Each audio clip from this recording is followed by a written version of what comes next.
دویم سوال من همین است که همین قای کنه یعنی دلت به حضور شود روزه میشکند یا نه؟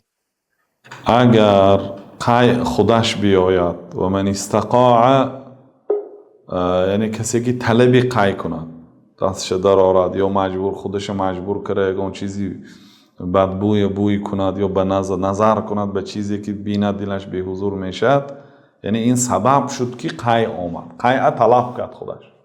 در این حالت اگر قای پوری دهان کتی باشد روزش میشکند. و من استقاع فعلیه القضاء، کسی که اگر طلبی قای کند او یه روز بعد رمضان روزه داشته میتد. و من ذرعه القی، اما اون آدمی که قی او را غلبه کند، یعنی قی خودش بیاید و این گردانده نتاند، هیچ گپی ندارد، روزش روزه، دهانش آهسته چایقه میکند، تمام، اگه چی به گلویش نرود. یعنی این قی از بدن آدم بیرون برآمد، نه چیزی در آمد به حلقش. روزه از اون چیزی که می درآید میشکند، نه به می برآید.